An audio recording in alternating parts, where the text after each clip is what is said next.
So let's start with the chapter 4 of class 10th carbon and its compound. Carbon और उसके compounds के बारे में हम पढ़ेंगे कि जो कार्बन है वो कौन से कंपाउंड्स बनाता है.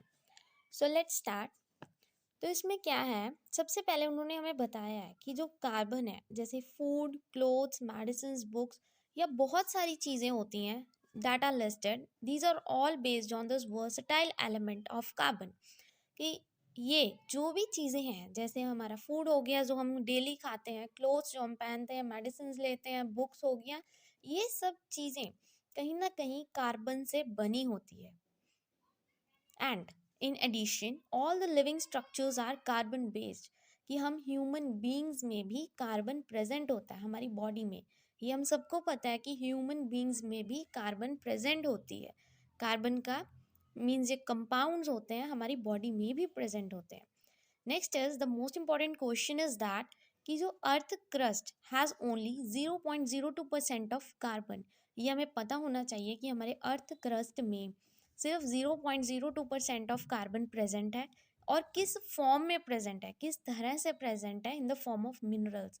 मिनरल्स कौन से होते हैं, जैसे कार्बोनेट्स हो गया, हाइड्रोजन हो गया, कार्बोनेट्स हो गए, कोल एंड पेट्रोलियम.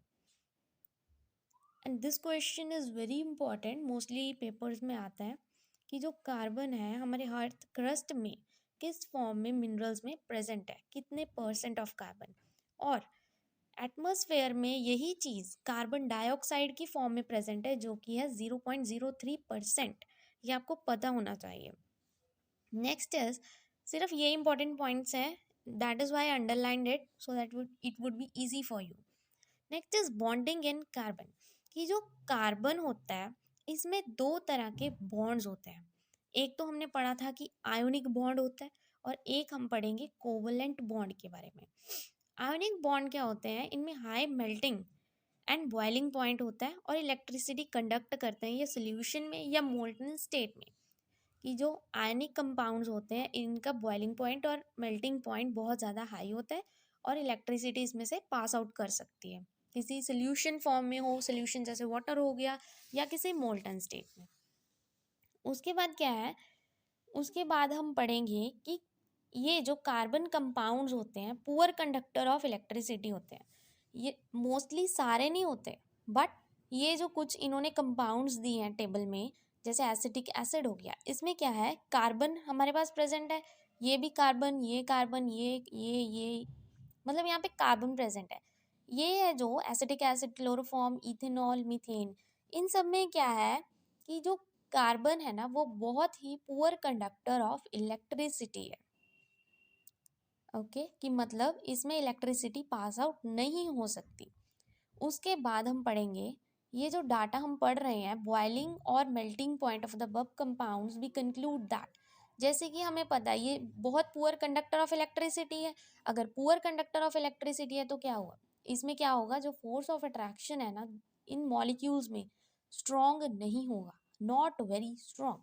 जबकि हमें पता है जो कार्बन और कार्बन में बॉन्ड्स बनता है वो बहुत ज़्यादा स्ट्रॉन्ग होते हैं, बट ये इनमें स्ट्रॉन्ग नहीं है क्योंकि ये इलेक्ट्रिसिटी कंडक्ट नहीं कर रहे. जो कार्बन होता है वो इलेक्ट्रिसिटी कंडक्ट करता है, पर ये कुछ कंपाउंड्स है कार्बन के जो इलेक्ट्रिसिटी कंडक्ट नहीं करते, जिस वजह से जो फोर्स ऑफ अट्रैक्शन है इनमें स्ट्रॉन्ग नहीं होती.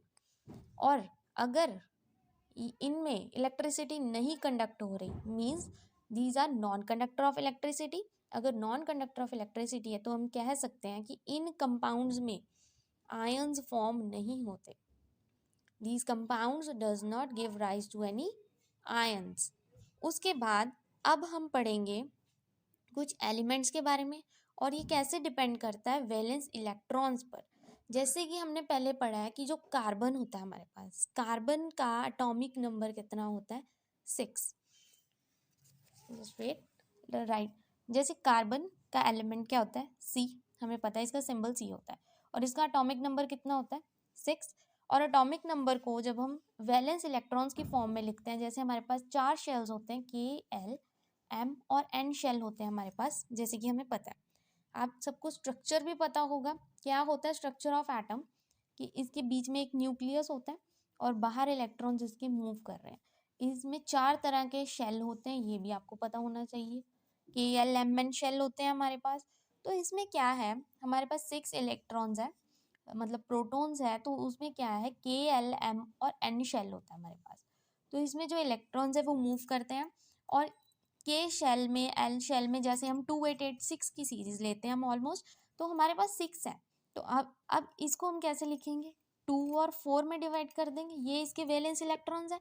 मीन्स आउटर मोस्ट शेल में हमारे पास कितने हैं, 4 इलेक्ट्रॉन्स है जो रिवॉल्व कर रहे हैं, 4। तो ऐसे ही हम आगे करेंगे।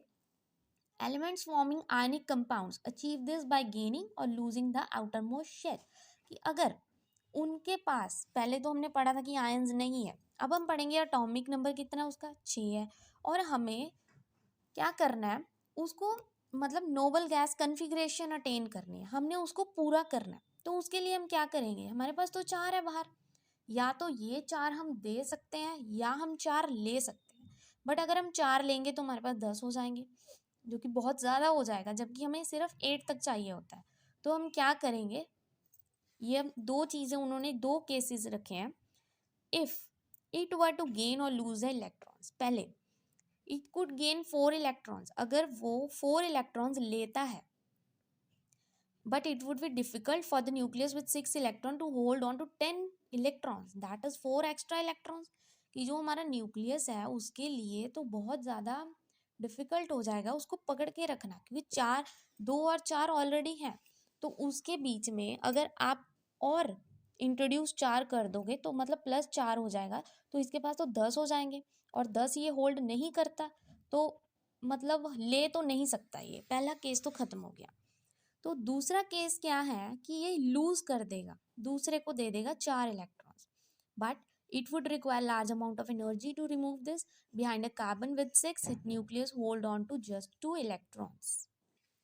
इसमें क्या है कि अगर ये 4 देता भी है तो बाहर जाने के लिए इसको बहुत ज़्यादा एनर्जी चाहिए, क्योंकि जैसे हमें पता है कि हमारे पास यहाँ 6 थे, हमने 4 उसके आउटर मोस्ट में थे, तो यहाँ से उस 4 जो आउटर मोस्ट में थे बाहर जाने के लिए उसको एनर्जी बहुत ज़्यादा चाहिए, क्योंकि यहाँ पर बहुत ज़्यादा है हमारे पास, तो एनर्जी ज़्यादा चाहिए। तो ये आई डोंट थिंक कि बाहर भी जा सकता है, तो ये दोनों ख़त्म हो गए। तो कार्बन ओवरकम दिस प्रॉब्लम, तो कार्बन ने क्या, मतलब कैसे इस प्रॉब्लम से बाहर आया, ना गेन हो सकता है ना लूज हो सकता है, तो अभी क्या होगा, by sharing it's valence electrons with other atoms of carbon और विद अदर एलिमेंट्स। तो अभी कार्बन ने सोचा कि ना ही मैं ले सकता हूँ और ना ही मैं दे सकता हूँ, तो इससे अच्छा मैं क्या करता हूँ कि जो अपने एटम्स है, इलेक्ट्रॉन्स है, वो शेयर कर लेता हूँ किसी और से। अगर वो शेयर कर लेगा तो दोनों के बराबर हो जाएंगे। तो उसने क्या किया, कार्बन ने शेयर करने इलेक्ट्रॉन स्टार्ट कर दिए। कैसे किया वो मैं एक्सप्लेन करती हूँ। जैसे हमारे पास एक है हाइड्रोजन, ठीक है, हाइड्रोजन का एटॉमिक नंबर हमारे पास क्या होता है, हमें पहले पता होना चाहिए कि जो एटॉमिक नंबर होता है हाइड्रोजन का कितना होता है, 1। तो हमारे पास क्या है, हाइड्रोजन का फॉर्मूला जैसे हमें पता है H2 होता है, हमारे पास 2 हाइड्रोजन है, ठीक है। इस हाइड्रोजन के पास भी एक पड़ा है और इस हाइड्रोजन के पास भी एक है।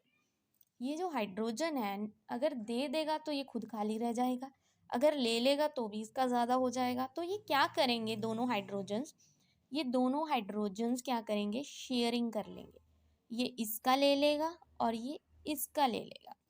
मतलब अगर ये शेयर करते हैं तो हम इनके पास 2 हो गए, मतलब 2 इसके भी हैं और इसके भी वही 2 हैं, इन्होंने शेयर कर लिया। इससे क्या हुआ, नोबल गैस कन्फिग्रेशन इन्होंने अटेन कर ली। यही कार्बन का मेन मोटिव था कि ना ही वो दे सकता है ना ही वो ले सकता है, इसलिए उसने क्या किया, शेयरिंग का सोचा कि अब हम शेयर कर लेते हैं। तो उन्होंने शेयर करना स्टार्ट किया। जैसे कि इन्होंने बहुत सारे एग्जाम्पल्स यहाँ पे लिए हैं, हाइड्रोजन की जो अभी मैं बता के हटी हूँ, इन्होंने वही एग्जाम्पल लिए, ठीक है। उसके बाद ऑक्सीजन का आ गया, ऑक्सीजन का भी एज इट इज सेम है। ऑक्सीजन के हमारे पास 6 थे, इधर भी 6 हैं, तो इन्होंने क्या किया, शेयर कर लिया एक दूसरे से, इसको भी मिल गए, ये 8 पूरे हो गए और ये भी 8 पूरे हो गए, तो हो गया इनका काम। जैसे कि मैं सॉल्व करके बता देती हूँ, एक हमारे पास ये ऑक्सीजन है और इधर भी ऑक्सीजन है। ऑक्सीजन के पास कितने हैं, 1 2 3 4 5 6, इधर भी 1 2 3 4 5 6।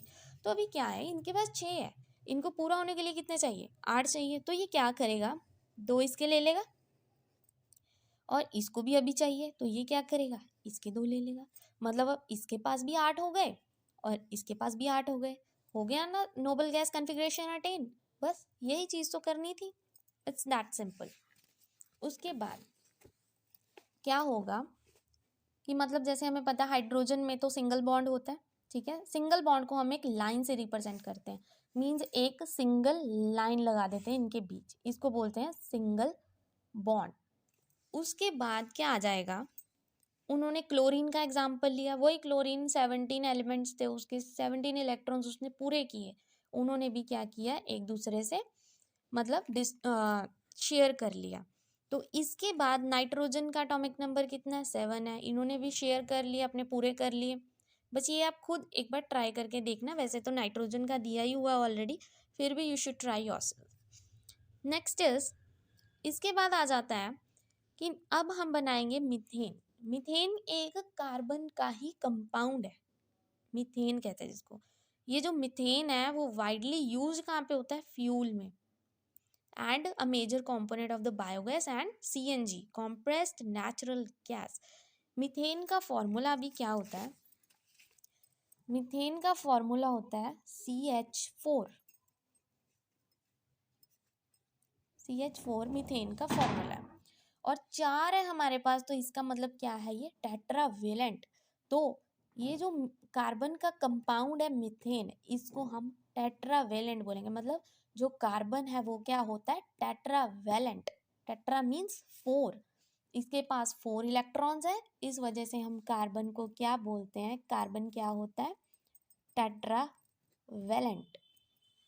उसके बाद आ जाएगा, जब वो टेट्रावेलेंट है उसके पास 4 इलेक्ट्रॉन्स है, ठीक है। In order to achieve noble gas configuration, carbon shares these electrons with 4 atoms of hydrogen.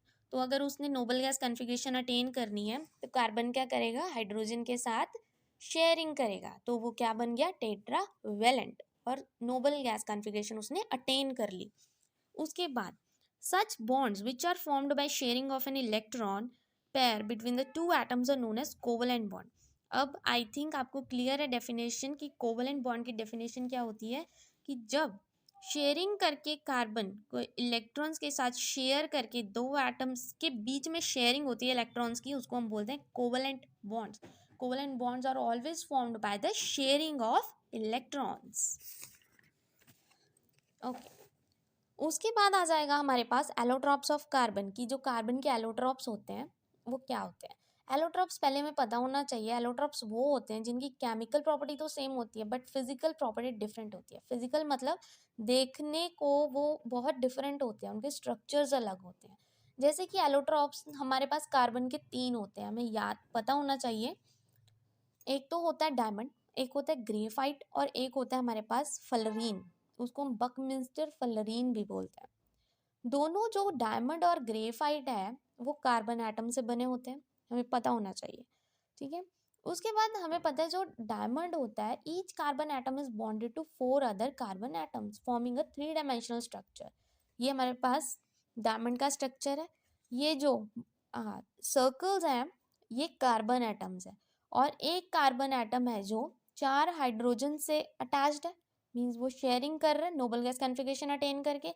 हर एक कार्बन के पास 4 हाइड्रोजन इलेक्ट्रॉन्स है, तो इसने ये 3 डायमेंशनल स्ट्रक्चर होता है। फिर आ जाएगा ग्रेफाइट, उसमें भी हर एक जो कार्बन एटम है वो बॉन्डेड होता है 3 कार्बन एटम्स से in the same plane giving a hexagonal array. Hexagonal structure होता है, हेक्सागन मीन 6, और हर एक जो कार्बन है वो क्या है, 3 उससे अटैच्ड है, 3 कार्बन एटम से, बाकी 3 एटम से अटैच्ड है। बस आपको इतनी सी बात पता होना चाहिए। बाकी डायमंड है जो हार्ड है सब्सटेंस होता है, वाइल जो ग्रेफाइट है वो स्मूथ और स्लिपरी होता है। Graphite good conductor of electricity भी होता है, दिस यू शुड नो। उसके बाद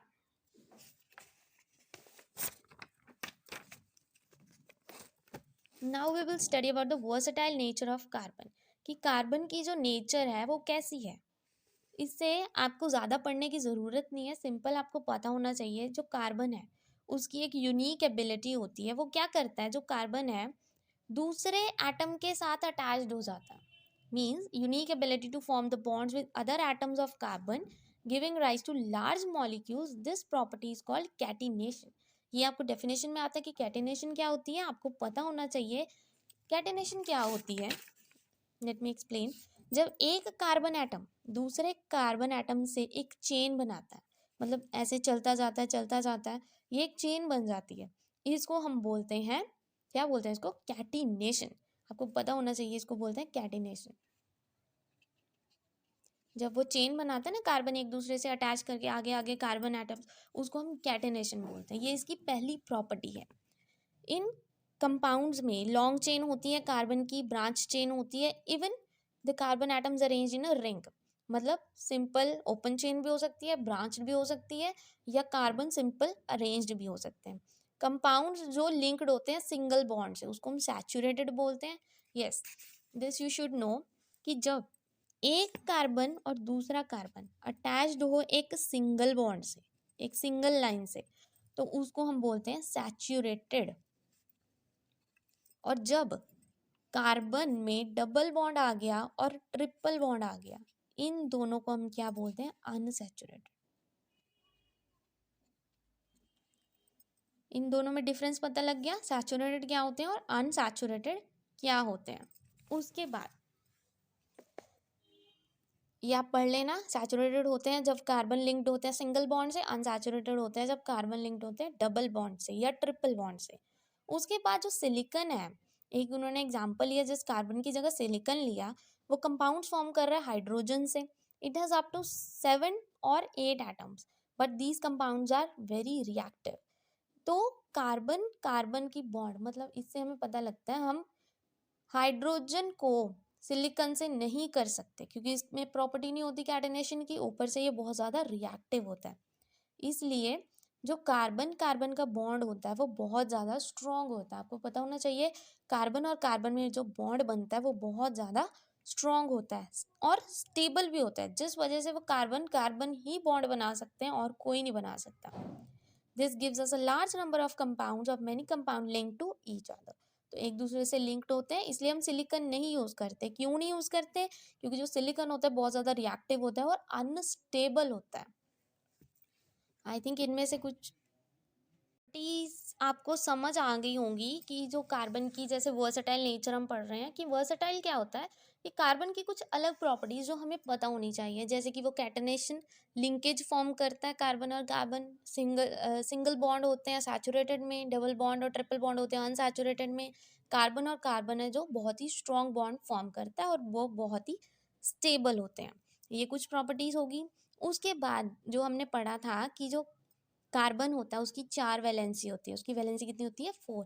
it's capable of bonding with 4 other atoms of carbon और atoms of some other monovalent element. Mono means single, single जैसे कि हमने पढ़ा था कि जो कार्बन है वो 4 हाइड्रोजन से लिंक कर सकता है, सिंगल एक हाइड्रोजन से भी लिंक कर सकता है, इसकी जगह ऑक्सीजन भी हो सकता है, इसकी जगह नाइट्रोजन भी हो सकता है। मीन्स बहुत सारे मोनोवेलेंट जो सिंगल सिंगल पड़े हैं उनके साथ ये कार्बन क्या है, बॉन्ड बना सकता है। बस यही इसकी प्रॉपर्टीज थी। The bonds form by the elements have large number are much weaker. बस इसमें ये पढ़ना है आपको कि जो कार्बन कार्बन बहुत ज़्यादा स्ट्रॉन्ग होते हैं, जो कार्बन होता है वो टेट्रावेलेंट होता है, वो मोनोवेलेंट एलिमेंट्स के साथ भी बॉन्ड्स बना सकता है, कैटेनेशन फॉर्म करता है। सिंगल बॉन्ड को सैचुरेटेड बोलते हैं, डबल और ट्रिपल को हम अनसैचुरेटेड बोलते हैं। I hope this much concept is clear to you. Thank you very much. बाकी का हम नेक्स्ट क्लास में पढ़ेंगे। और अगर कोई भी प्रॉब्लम है तो just write it in comment box and please don't forget to like and subscribe my channel. Thank you very much.